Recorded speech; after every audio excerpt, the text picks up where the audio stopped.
Hi, good morning. Oh, welcome to King Worldwide. My name is Lisa, and here's my dad, Roy. We are funny. Hello, everybody. We are. This is Lisa King and Roy This is King, funny. and this is God's way of success. We are going to just keep the numbers as is because I couldn't go back and change the topic. Okay, great. Glory to God. The title 4E. We're really doing an outline of walking with God. I don't mean to be so close. Our screen is like this big, and y'all have a bigger screen. So, anyway, I'm just gonna let you get started. Go ahead. Oh, me. This is going to be great today. We're starting off super. Hi. Let's see. We're going to continue with the series as far as prescription for dreams fulfilled.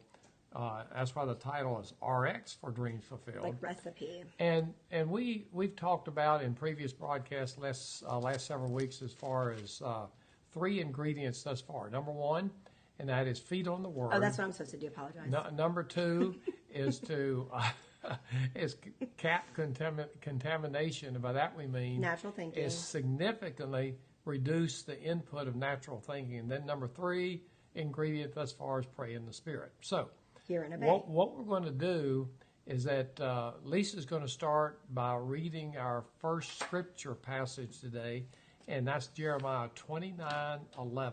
Jeremiah 29:11. This is from the NLT. For I know the plans I have for you, says the Lord.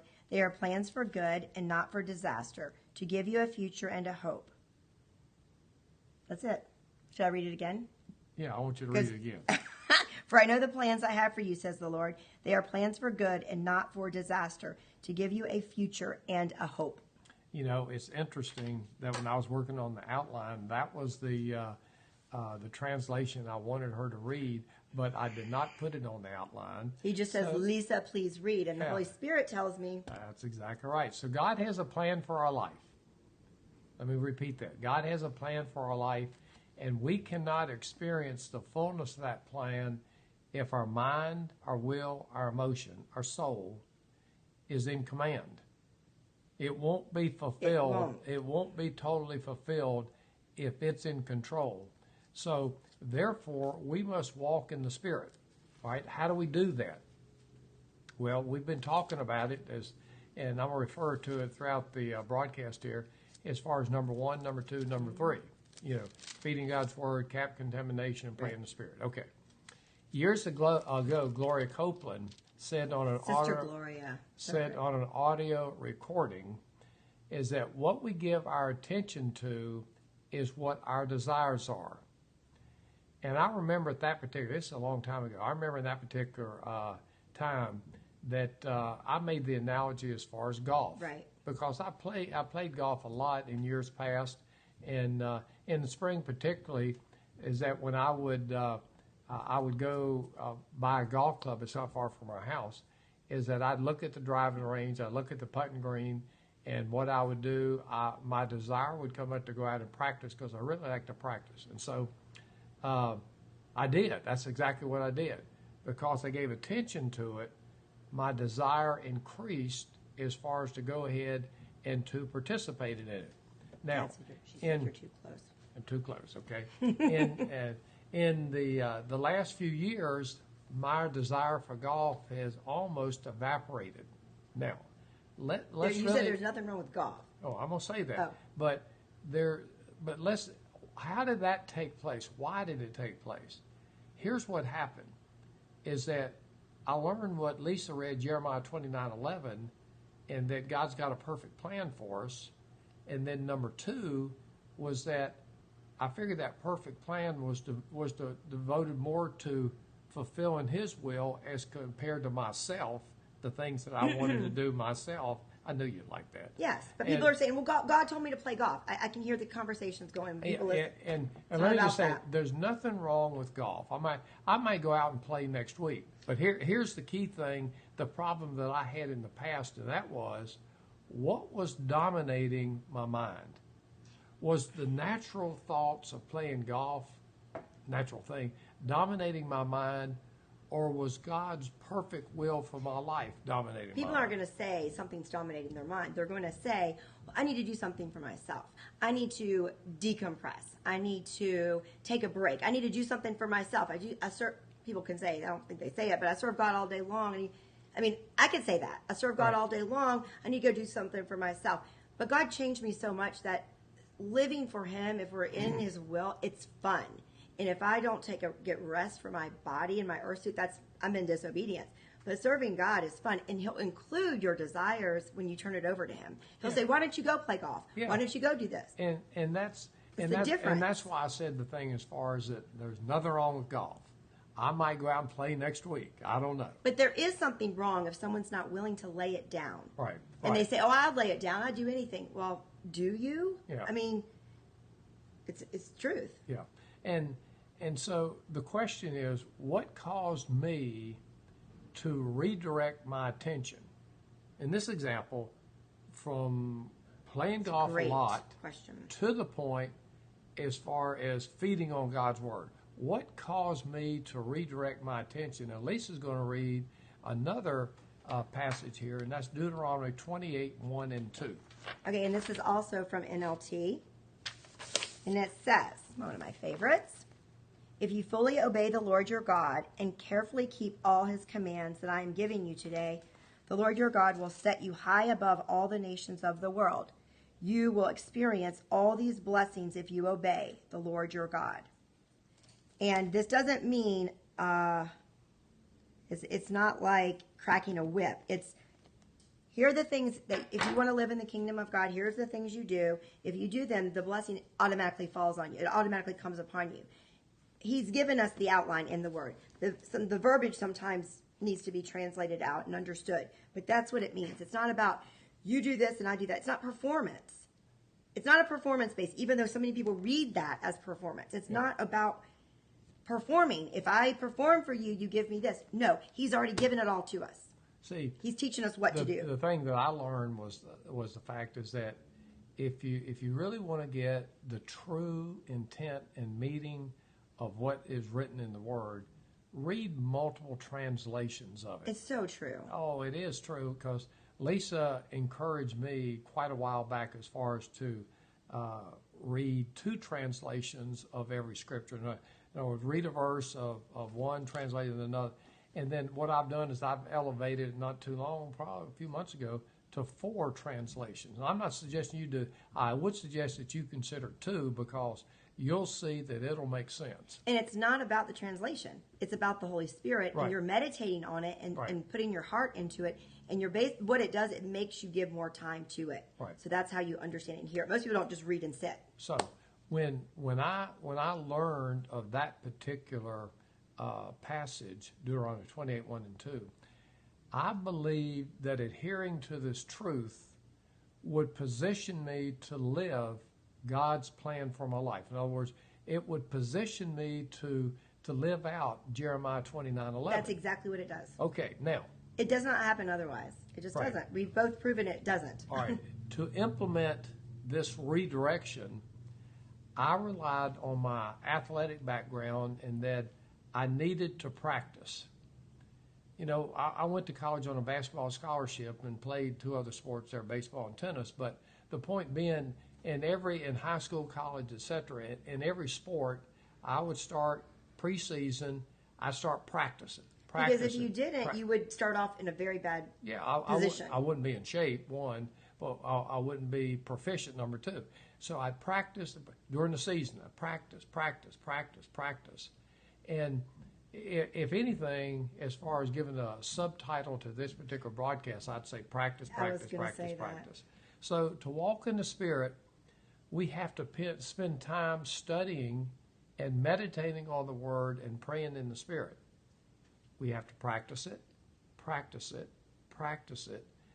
The more we consistently, big word was for me, all of us, the more we consistently practice, the more we develop our spiritual hearing and our sensitivity to the Holy Spirit. Here's a word picture for you. We've got Italy. We've got Italy coming in here. That's the dog. We got Sally coming. The director. The director coming in. She's got a little food thing for us. She said, "Come here." They come in to try to get her out of it, but she's doing good. Hilarious. Now, doing what we're talking about here, when you do it consistently, is just like having a 2-way radio or walkie-talkie linked up directly to heaven. That's exactly right. Sister Gloria said that. Yeah, and so as a result, when when you practice enough and get to that point, you're going to continue to have some manifestation of results of 3 that I'm going to give you for last week. So exciting. Okay, here's 3. First one. Last week we had some guests coming in town, and on a particular day we were going to be outside, obviously in the weather. And that morning when I was doing my morning prayers, I noticed that it was overcast, and there were some gray clouds, and it looks like it was rolling in. So what I did is that I went to God's Word, and I spoke Genesis 1, 26, 27, 28, Psalm 8, 6, and Hebrews 2, 8. Right. And then after that, I prayed in the Spirit. Good. And I basically asked the Father if what he would do is that if he would keep all day, keep it clear, let the sun come out. No, you asked him if you could ask. Right. If you could command. Okay. And so, because I've got dominion over it, Well, that's what those 3. You inquire first. And so it was the case where I did that. That was at 9:45, and I specifically requested that from 9:45 to 9 p.m. that the weather be You very. told the weather what it had right, to be. What to do. So. And it was. And that's what it was. The cloud, actually within about an hour, the clouds just started dissipating and going away. And then the other thing is about 11 o'clock at night, it rained. It had to hold off. Oh, it was so cool. Now, second example. So good. I mean, you catch it. It's great. Second example is that my laptop had an update. And so, a software update. And so, I'd gone to it. Isn't that fun? I was going to, well, I'm going to tell you what was roaring. Is that I had the software update, and I went to my, I was going to print something off, and it said, printer is not connected to the computer. That's really a fun. Did you say glory to God, or what did you say? I said, hallelujah. Oh, good. Just like that. And so I said, okay. And now, in the past, I have not been an IT expert. And so as a result. You're becoming one now. Because I immediately thought about calling her. I wish you she's would helped have. me. Well, no, I wasn't going to do it. Now, I was going to call her, and then I started to fret a little bit, and I said, no. And I remember 1 Peter 5, 6, 7, I cast all of my cares over on you, et cetera, et cetera. You blocked that liar right And there. then Philippians 4, 6, I refused to fret or have any anxiety about anything. Yes. I said those 2 things. And then what I did is that I just stopped, and I started praying in the Spirit. Thank you, Lord. Okay? And when I had done that, I was prompted to go ahead and click on settings. And you got, again, I don't really know You what weren't I'm thinking, doing. and you just knew it prompted me. You just were told basically from the Holy Spirit to press settings. And press settings, and there's a bunch of stuff on there. You people know more about it than I do. It's better not to. And I clicked something, and it cleared it up. So you followed the directions of the Holy Spirit. And I immediately printed something out. I was a little hesitant, but I immediately clicked on something to print something, and I heard the printer go ding, ding, ding, ding, and did there. Okay. So exciting. Third example. This is all last week. Now, see, these are not raising people from the dead, healing blind eyes. But we won't be doing that unless there was a miracle from God, unless we allow the Holy Spirit to teach us in these things. You have to be obedient in the little things before you'll see the manifestation of the big things. And what's so priceless? The Lord has set this up. I wasn't allowed to talk about what I was doing the first 2 years at all. Just do it. He has set this up so there is an outline, there's a process, there's results. It's happening every day. So there's no excuse for people to say, well, Lisa, you already have that. Well, you're hearing it from my dad doing the same thing. And that's why I've said on other broadcasts, I think particularly last week, is that I'm still a work in process. We all are. Well, we all are, but at different levels. Correct. You're at a different level than I am. Yes, but I'm still challenged. I'm climbing up the ladder. She's way up farther on the ladder. Not really. And here's the third. It's just obedience. That's all. Well, it's tapping into it, Yes. listening, hear, and obey. That's really what it is. If you obey by getting in the Word, it's obedience. Obey by getting in the Word. Everything. That's why number 1 is what it is, and number 2 is what it is. Yes, All right. the last one. Last one is landscape lighting. We have landscapes right on our property, shining on the house and shining on some of the trees and all that. So pretty. And And it's not hard to replace the bulbs, and occasionally they burn out. And so we had 3 that burned out around one tree, a big pine tree in the backyard. Interesting. And so I didn't know if the wire was cut or whatnot, so we went out there. The director and I went out there, and we replaced the first one. It was the bulb that was burned out. Replaced the second one as the bulb was burned out. And got to the third one, and I said, "Man, this will be a snap," and I'd get out of here. So I got to it. I took out the old bulb. Now the old bulb, it has 2 prongs to it, 2 thin, small prongs that stick down just like that, and it goes into a socket with real small openings. So I took out the old bulb, and it came out just like the other ones always have. And I got a new bulb, put Vaseline on the end of the prong so it would slide in there easier.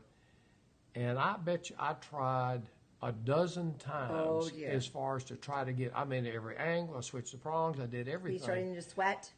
No, I was sitting on the ground underneath the pine tree, on the pine needles. And here's what I did.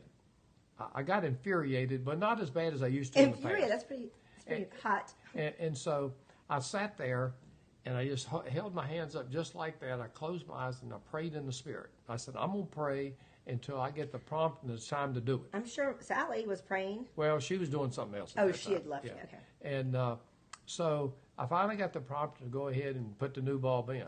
I remember my mind said, you're saying, what? Ooh. And so I got the bulb, put a little bit more Vaseline on to make sure it would go in.